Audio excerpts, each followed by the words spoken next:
Hello dear students, good morning. Welcome to online ChemZone Chemistry classes. आप मेरी online classes से जुड़ने के लिए मेरे YouTube चैनल को सब्सक्राइब कीजिए और अपने फ्रेंड के साथ शेयर कीजिए और आप लोग मेरी क्लास को लास्ट तक वॉच करें और इसमें जो भी मैं कॉन्सेप्ट आपको एक्सप्लेन कर रहा हूँ उनको आप अच्छे से समझें, क्योंकि इन चैप्टर में आने वाले सारे कॉन्सेप्ट आपके IIT, नीट, एम्स तथा सीबीएसई व आरबीएसई जैसे बोर्ड एग्जाम में बहुत ही यूजफुल होंगे। तो देखिए, अब तक जो हम स्टडी कर रहे हैं वो हम ऑर्गेनिक केमिस्ट्री में बात कर रहे हैं haloalkanes and haloarenes की, और हमने स्टार्ट किया था हेलो एल्केन्स। और हेलो एल्केन्स में अब तक मैंने आप लोगों को जो है डेफिनेशन, क्लासिफिकेशन, नॉमेनक्लेचर और मेथड ऑफ प्रिपरेशन की बात की है। आज हम इससे आगे स्टार्ट करेंगे। तो अगला जो नेक्स्ट टॉपिक हमारा है वो है physical properties of haloalkanes. तो देखिए, आप नोट कीजिए, नेक्स्ट टॉपिक आपका जो है वो है फिजिकल प्रॉपर्टीज।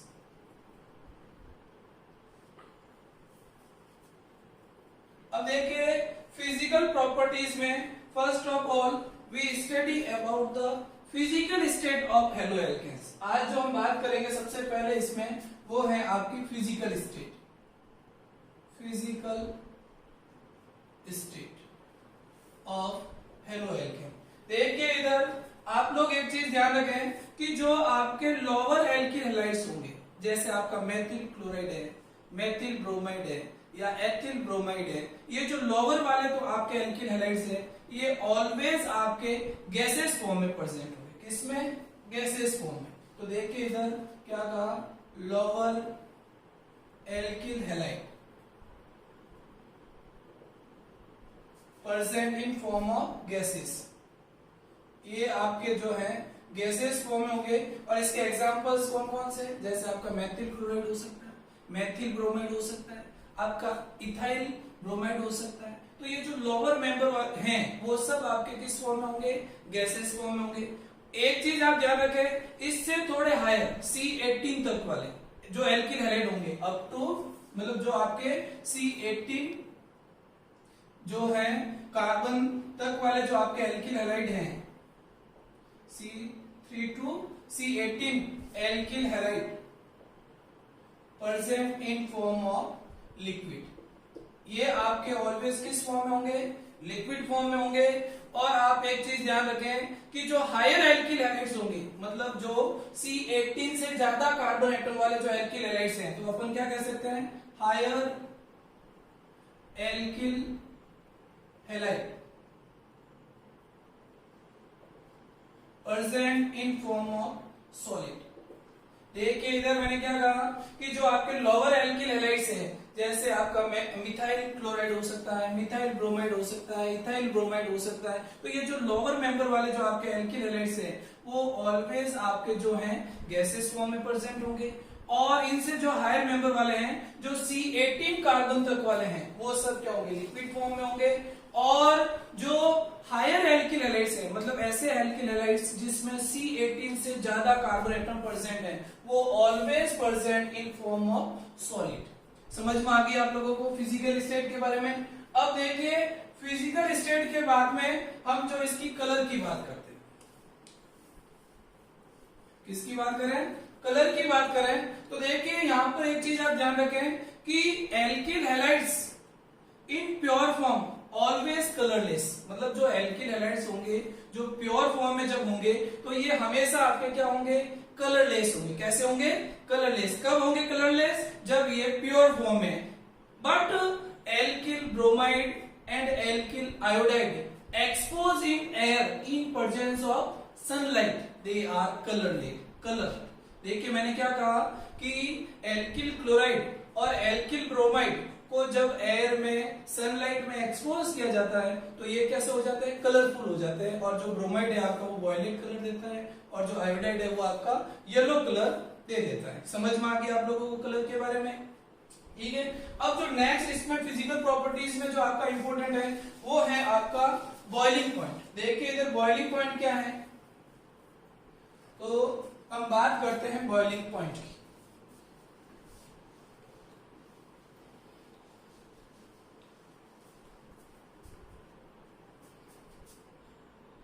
देखिए बॉइलिंग पॉइंट में आप हमेशा ध्यान रखें कि number of carbon atom increases. क्या कहा मैंने कि number of carbon atom increases, then molecular weight of molecule increase, and molecular weight increases, then van der Waals force of attraction in between molecule also increase, and van der Waals force of attraction in between molecule increases, then boiling point of molecules also increase। देखिए इधर मैंने क्या कहा, मैंने ये कहा कि number of carbon atom increases, then molecular weight increase, molecular weight increase होगा, और अगर मॉलिक्यूलर वेट इंक्रीज होगा तो van der Waals force of attraction, van der Waals force of attraction also increase in between molecule, और अगर van der Waals force of attraction increase होगा then boiling point of molecule also increase. देखिए इधर मैंने क्या कहा कि अगर आपके number of carbon atom increase होंगे तो मॉलिक्यूलर वेट इंक्रीज होगा, और अगर मॉलिक्यूलर वेट इंक्रीज होगा तो van der Waals force of attraction also increase in between the molecule, molecule के बीच में van der Waals force of attraction increase होगा, और अगर van der Waals force of attraction increase होगा तो आपके boiling point of molecules also increased. ये आपको क्या करना है, हमेशा ध्यान रखना है। दूसरी चीज आपको ये ध्यान रखनी है बॉइलिंग पॉइंट में कि अगर आपको कहीं ऐसा हो जाए जहां पर क्या है number of carbon atoms equal है, दैट मीन्स वहां पर क्या है आपका मतलब मॉलिक्यूलर वेट इक्वल है, तो उस कंडीशन में आप हमेशा ध्यान रखें क्या कहोगे कि इफ इक्विमोलर या आइसोमेरिक, क्या कहा मैंने, if isomeric alkyl halides, if isomeric alkyl halide then branching increases। क्या कहा मैंने कि if isomeric alkyl halide then branching increases, then surface area decreases, and due to this van der Waals force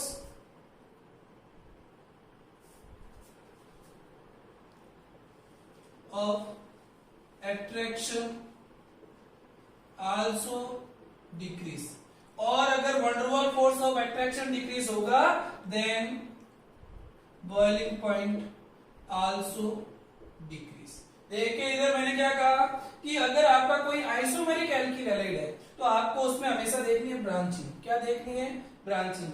अगर branching increase होगी तो उस condition में surface area क्या होगा आपका डिक्रीज होगा, और अगर सरफेस एरिया डिक्रीज होगा तो उस कंडीशन में van der Waals force of attraction क्या होगा आपका डिक्रीज होगा मॉलिक्यूल के बीच में, और van der Waals force of attraction अगर डिक्रीज होगा तो उस कंडीशन में आपका बॉइलिंग पॉइंट भी क्या होगा, डिक्रीज होगा। ये चीज आपको क्या करनी है, ध्यान रखनी है। पहले तो आप मॉलिक्यूलर वेट से निकालेंगे, अगर मॉलिक्यूलर वेट इक्वल है दैट मींस अगर आइसोमेरिक एल्किल हैलाइड है तो फिर आपको क्या देखनी है, ब्रांचिंग देखनी। अब देखिए कैसे इस पर क्वेश्चन बनता है, तो आप लोगों को मैं एक बार बता दूं।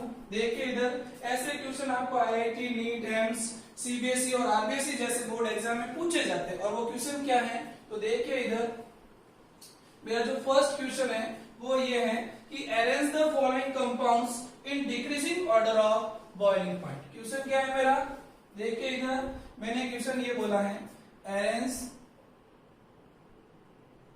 The following compounds in decreasing order of boiling point. देखिए क्वेश्चन ये है आपका कि जो भी आपको कंपाउंड्स दिए हैं उनको बॉइलिंग पॉइंट के डिक्रीजिंग ऑर्डर में अरेंज करना है। तो देखिए इधर जैसे मैंने फॉर एग्जांपल ये लिया, एक बार मैंने लिखा ये मेथिल क्लोराइड लिया, एक बार मैंने एथिल क्लोराइड लिया, एक बार मैंने प्रोपिल क्लोराइड लिया और एक बार मैंने ब्यूटिल क्लोराइड लिया।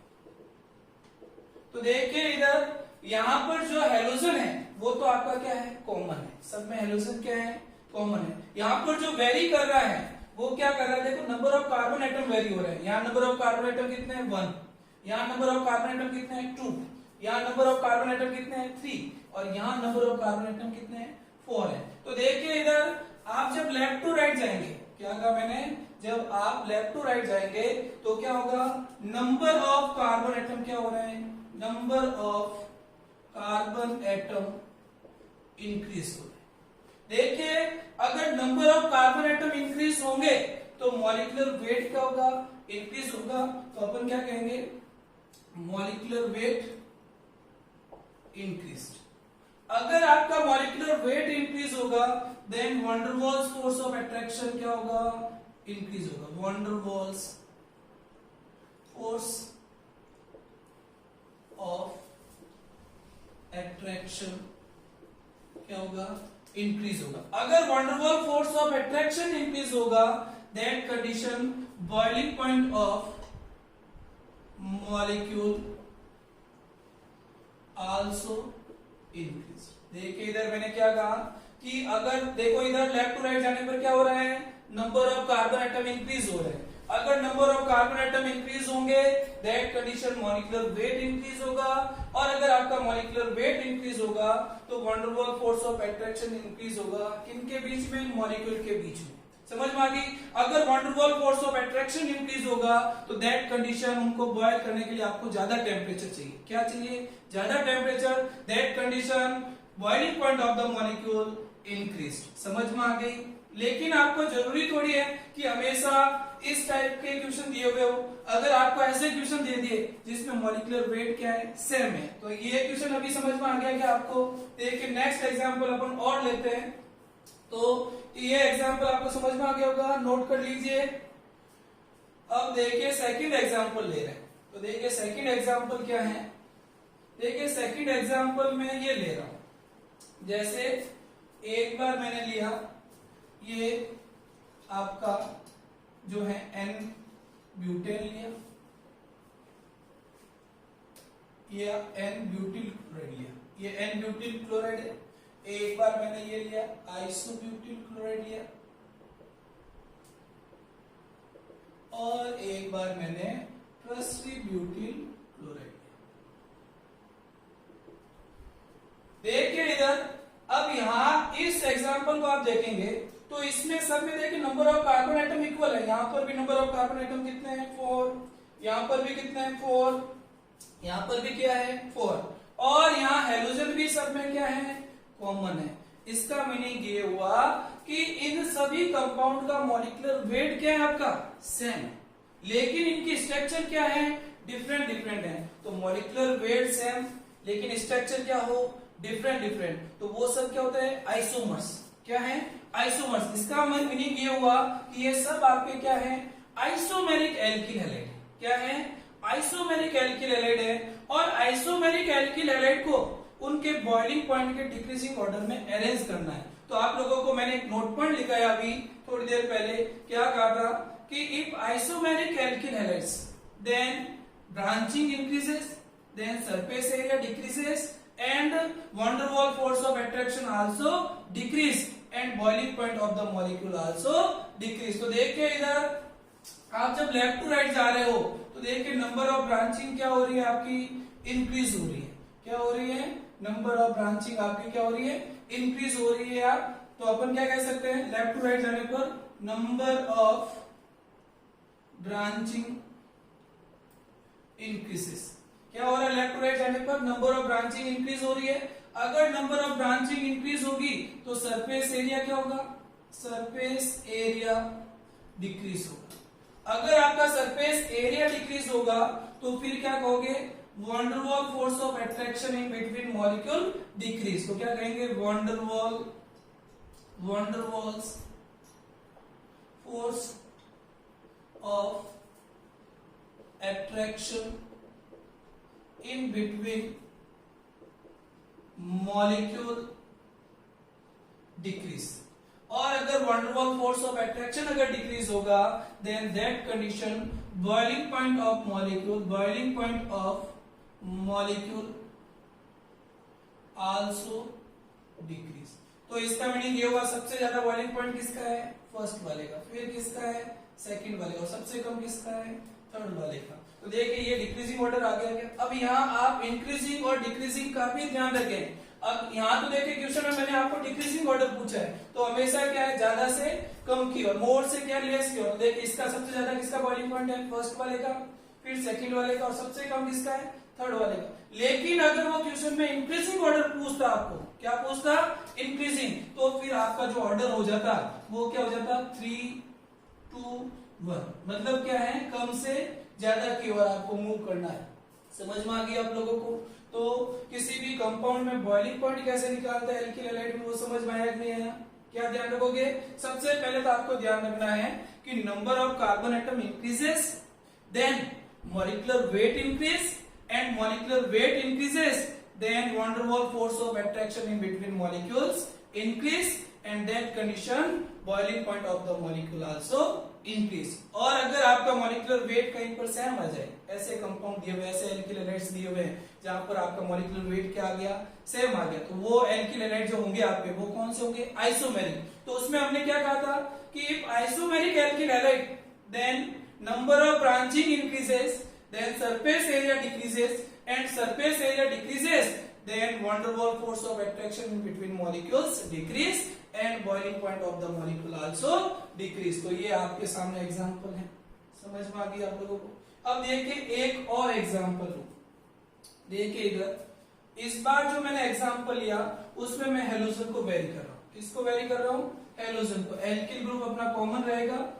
देखिए इधर जैसे मैंने फॉर एग्जांपल मैंने ये लिया, एक बार लिया मैंने RF, एक बार मैंने लिया RCl, RBr और RI। यहां आप ध्यान रखना कि इन सभी कंपाउंड में जो R ग्रुप है आपका वो क्या है, सिमिलर है। इसमें जो R ग्रुप है वही यहां पर है, वही यहां पर है, वही यहां पर है। यहाँ R आपका क्या है, सेम है, लेकिन यहाँ वेरी क्या कर रहा है, हेलोजन वेरी कर रहा है। अब देखिए आप लोगों ने पीरियोडिक प्रॉपर्टी जब एक्सप्लेन की होगी 11th में, तो आप लोगों को पता है कि जब हेलोजन फैमिली में ये फ्लोरो, क्लोरो, ब्रोमो, आयोड, ऐसे आप जब डाउन द ग्रुप जाते हो तो साइज ऑफ हेलोजन क्या होती है, इंक्रीज होती है। साइज ऑफ हेलोजन आपकी क्या हो रही है, इंक्रीज हो रही है। अगर साइज ऑफ हेलोजन इंक्रीज होगी तो उनका क्या होगा, मॉलिक्यूलर वेट इंक्रीज होगा। और अगर मॉलिक्यूलर वेट इंक्रीज होगा तो आप क्या कहोगे कि van der Waals force of attraction in between molecule increase होगा। और अगर van der Waals force of attraction increase होगा दैट कंडीशन आपके बॉइलिंग पॉइंट भी क्या होंगे, इंक्रीज होंगे। तो यहां पर हम क्या कहेंगे कि लेफ्ट टू राइट जाने पर क्या हो रहा है, साइज ऑफ हेलोजन क्या हो रही है, इंक्रीज हो रही है। अगर साइज ऑफ हेलोजन इंक्रीज होगी तो उस कंडीशन में आपके मॉलिक्यूलर वेट क्या होगा, इंक्रीज होगा। अगर मॉलिक्यूलर वेट इंक्रीज होगा that condition van der Waals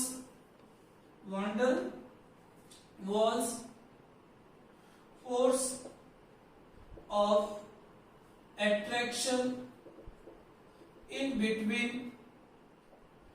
molecule increase होगा।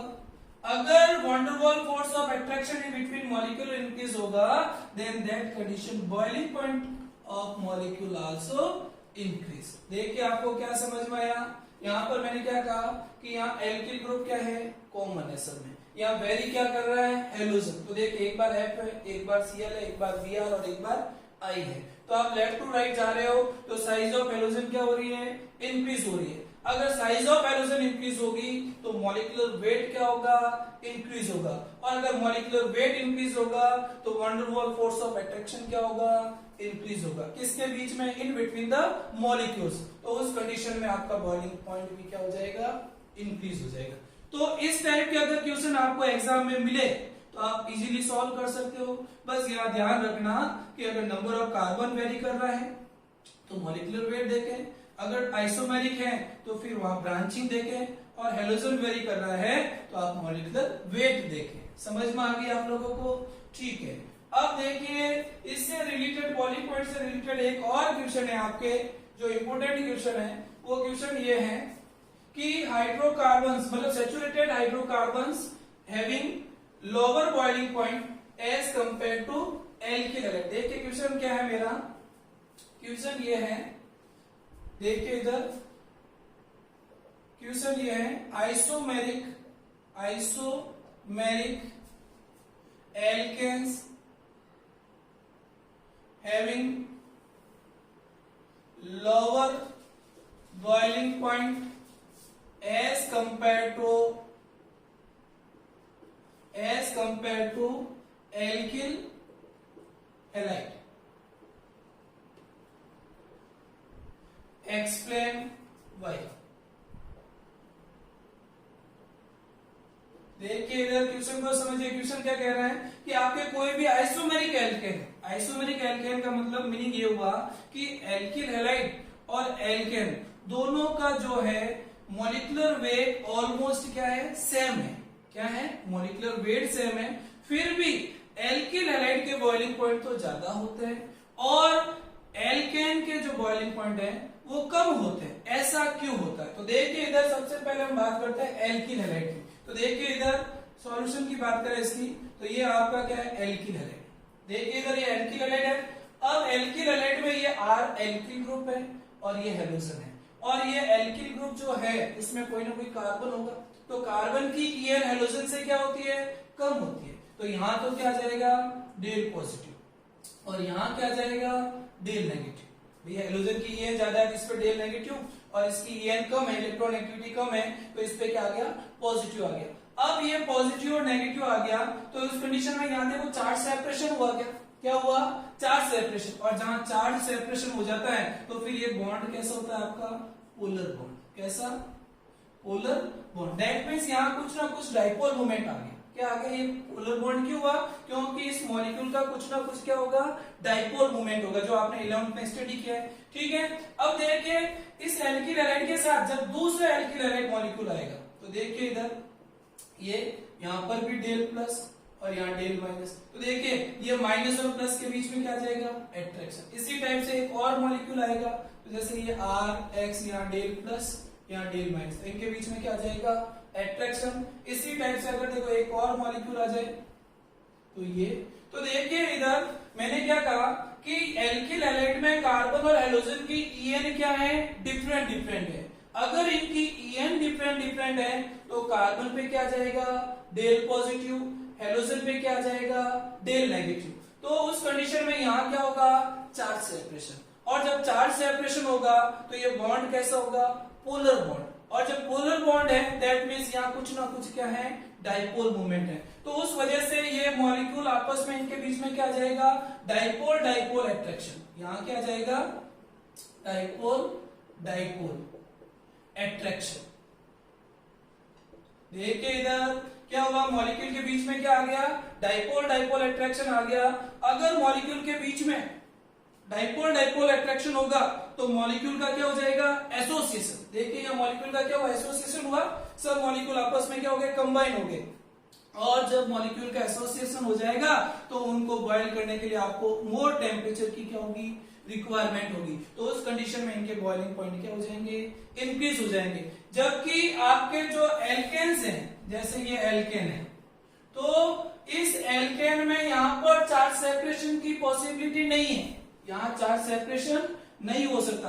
अगर चार्ज सेपरेशन नहीं होगा तो फिर यहाँ पर ये बॉन्ड पोलर नहीं है, ये बॉन्ड पोलर नहीं हो सकता।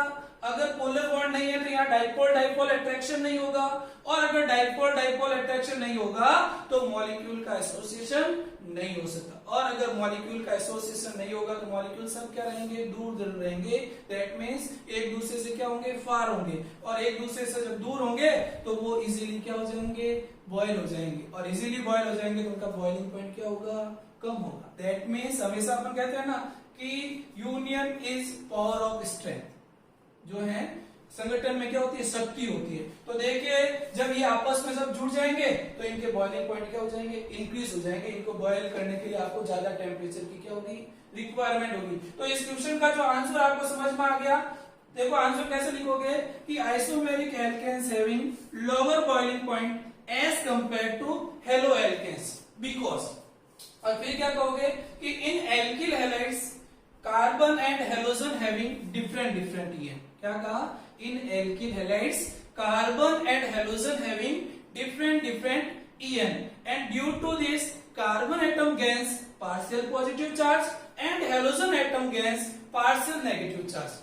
and due to this charge separation will be takes place in between CH bond, in between CH bond, and due to this CH bond is polar in nature. So due to this dipole dipole attraction in between alkyl halide molecule, and due to dipole dipole attraction association of molecules takes place and boiling point of molecules also increase, but in alkanes such type of dipole dipole attraction does not take place. That means association of molecules does not take place and molecule far to each other, so they having lower boiling point as compared to alkyl halide.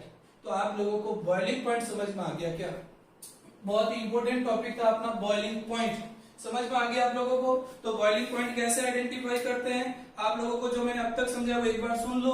क्या कहा मैंने कि number of carbon atom increases, molecular weight increase, molecular weight increases, then van der Waals force of attraction in between molecule increase and then boiling point of molecule also increase. और उसका मैंने एक example लेके आपको एक्सप्लेन किया था जिसमें आपके डिफरेंट डिफरेंट कार्बन चेन वाला जो है मॉलिक्यूल लिए थे। और फिर मैंने आपको कहा कि आपको अगर आइसोमेरिक एल्किल हैलाइड दिया, क्या दिया है, आइसोमेरिक, तो उसमें फिर आपको देखनी है ब्रांचिंग, क्या देखनी है, branching. That means number of branching increases, then surface area of the molecule decrease, and due to this van der Waals force of attraction in between molecule decrease, and that condition boiling point decrease. और एक मैंने ये आपको question solve करके बताया है कि alkyl halide के तो बॉइलिंग पॉइंट ज्यादा है, मोर है, जबकि एल्केन के क्या होते हैं, कम होते हैं। तो हेलो एल्केन के ज्यादा क्यों है, समझ में आ गया आप लोगों को, क्योंकि यहाँ पर डाइपोल डाइपोल अट्रैक्शन है और डाइपोल डाइपोल अट्रैक्शन की वजह से मॉलिक्यूल का क्या हो जाएगा, एसोसिएशन हो जाएगा। समझ में आ गया आप लोगों को, ठीक है। अब देखिए बॉइलिंग पॉइंट के बाद में जो आपकी नेक्स्ट फिजिकल प्रॉपर्टी है वो है आपकी सॉल्युबिलिटी। तो देखिए इधर बात करते हैं सॉल्युबिलिटी की।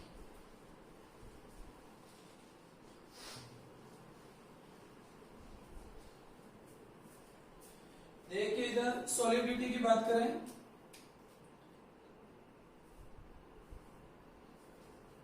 देखिए सॉल्युबिलिटी में आप लोग हमेशा ध्यान रखें कि alkyl halides are non soluble और लेस सॉल्युबल इन वाटर। ये जो वाटर में या तो नॉन सॉल्युबल होते हैं या फिर आपके क्या होते हैं, लेस सॉल्युबल, क्योंकि ये क्या होते हैं, पोलर कंपाउंड है। ये क्या है, पोलर, जबकि वाटर क्या है, नॉन पोलर है। और आपको पता है लाइक डिसॉल्व लाइक होता है, हमेशा क्या, पोलर पोलर में डिसॉल्व होगा और नॉन पोलर में डिसॉल्व होगा। तो फिर ये डिसॉल्व किस में होंगे, तो आप हमेशा ध्यान रखें ये वाटर में तो नॉन सॉल्युबल या इनसॉल्युबल है, but soluble in organic compound just like ether है, एल्कोहल है, कार्बन टेट्राक्लोराइड है, तो एसीटोन है, इन सब में ये क्या होते हैं, इजीली डिसॉल्व हो जाते हैं। तो आपको सॉल्युबिलिटी समझ में आ गई होगी। सॉल्युबिलिटी में क्या समझ में आया कि जो एल्किल हैलाइड्स हैं वो आपके वाटर में, आपको क्या कहा कि ये वाटर में नॉन सॉल्युबल या इनसॉल्युबल होता है, but soluble in organic solvent just like ether, alcohol और एसीटोन, कार्बन टेट्राक्लोराइड, ईटीसी। अब देखिए सॉल्युबिलिटी के बाद में जो आपका नेक्स्ट टॉपिक है वो है आपका डेंसिटी। अगला टॉपिक कौन सा है, डेंसिटी। तो देखिए इधर डेंसिटी की भी बात कर लेते हैं। तो देखिए डेंसिटी में हम क्या कहेंगे कि आप हमेशा ध्यान रखना अगर मॉलिक्यूलर वेट इंक्रीज होगा तो डेंसिटी इंक्रीज होगी। तो देखिए फॉर एग्जांपल, अगर एक बार आपको RF, RCl, RBr और RI दिए हैं और R सब में क्या है, कॉमन है, तो देखिए लेफ्ट टू राइट जाने पर साइज ऑफ हेलोजन क्या हो रही है, इंक्रीज हो रही है। साइज ऑफ हेलोजन क्या हो रही है, इंक्रीज हो रही है। अगर साइज ऑफ हेलोजन इंक्रीज होगी तो मॉलिक्यूलर वेट क्या होगा, इंक्रीज होगा। अगर मॉलिक्यूलर वेट इंक्रीज होगा तो that condition density of the molecule क्या होगी, आल्सो इंक्रीज। तो डेंसिटी का ऑर्डर क्या हो गया, ये हो गया। सबसे ज्यादा डेंसिटी किसकी होगी, एल्किल आयोडाइड की, फिर एल्किल ब्रोमाइड की, एल्किल क्लोराइड की, और सबसे कम किसकी होगी, एल्किल फ्लोराइड की होगी। तो आप लोगों को डेंसिटी भी समझ में आ गई होगी। तो आप लोगों को फिजिकल प्रॉपर्टीज अच्छे से समझ में आ गई, कैसे फिजिकल, कौन कौन सी फिजिकल प्रॉपर्टीज है और कौन कौन सी क्या क्या बात कर रहे हैं यहाँ पर, ठीक है। अब देखिए नेक्स्ट जो टॉपिक है इसमें वो है आपका नेचर ऑफ CH बॉन्ड। तो देखिए अब नेचर ऑफ CH बॉन्ड की हम बात कर रहे हैं। देखिए नेक्स्ट टॉपिक जो आपका है वो है आपका नेचर ऑफ CH बॉन्ड। अब देखिए बात कर रहे हैं नेचर ऑफ CH बॉन्ड। देखिए हेलो एल्केन में नेचर ऑफ CH बॉन्ड की बात करें, देखिए इधर ये आपका हेलो एल्केन है, ये आपका मैंने कोई भी हेलो एल्केन लिया। अब मेरे को एक चीज बताइए, यहां पर कौन है, कार्बन, यहां कौन है, हेलोजन। कार्बन और हेलोजन में से EN किसकी ज्यादा होती है, मोर EN किसकी, आपके हेलोजन की। तो क्या कहोगे, हेलोजन हैविंग मोर EN, और कार्बन की क्या होती है, लेस EN।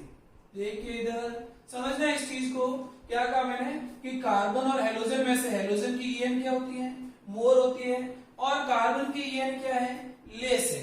तो अगर इसकी EN मोर है तो यहां क्या जाएगा, डेल नेगेटिव, और इस पे क्या जाएगा, डेल पॉजिटिव। तो देखिए जहां डेल पॉजिटिव आ रहा है वो क्या है, इलेक्ट्रॉनिकली डेफिशिएंट साइट। वो क्या है, इलेक्ट्रॉनिकली डेफिशिएंट साइट। ये क्या होगी, इलेक्ट्रॉनिकली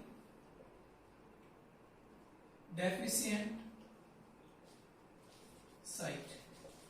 अब मेरे को एक चीज बताइए, आप लोगों को जब मैंने इलेक्ट्रोफाइल और न्यूक्लियोफाइल एक्सप्लेन किए थे तो वहां मैंने क्या कहा था कि जो भी आपकी इलेक्ट्रॉनिकली डेफिशिएंट साइट है वो आपकी कैसी साइट होती है, इलेक्ट्रोफिलिक साइट। कैसी है ये साइट, कौन सी होगी आपकी, इलेक्ट्रॉनिकली डेफिशिएंट होने की वजह से ये क्या होगी, इलेक्ट्रोफिलिक, इलेक्ट्रोफिलिक साइट। अब देखिए अगर ये इलेक्ट्रोफिलिक साइट है तो यहाँ अटैक कौन करेगा, आपका न्यूक्लियोफाइल करेगा। तो that means this site attack by nucleophile.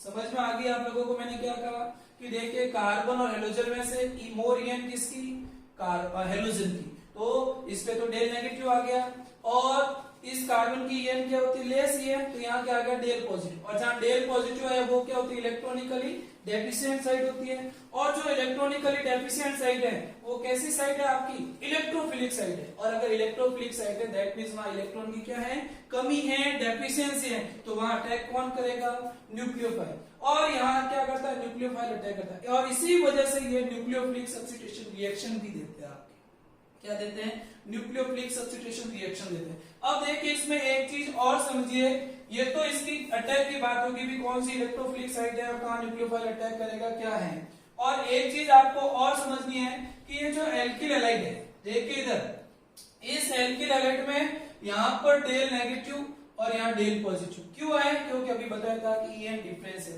तो देखिए यहाँ क्या हुआ, चार्ज सेपरेशन, क्या हुआ, चार्ज सेपरेशन। और अगर चार्ज सेपरेशन होगा दैट कंडीशन यहाँ क्या आ गया, डाइपोल मोमेंट आ गया। क्या आ गया, डाइपोल मोमेंट। आप लोगों ने 11th में स्टडी की होगी, डाइपोल मोमेंट भी आ गया।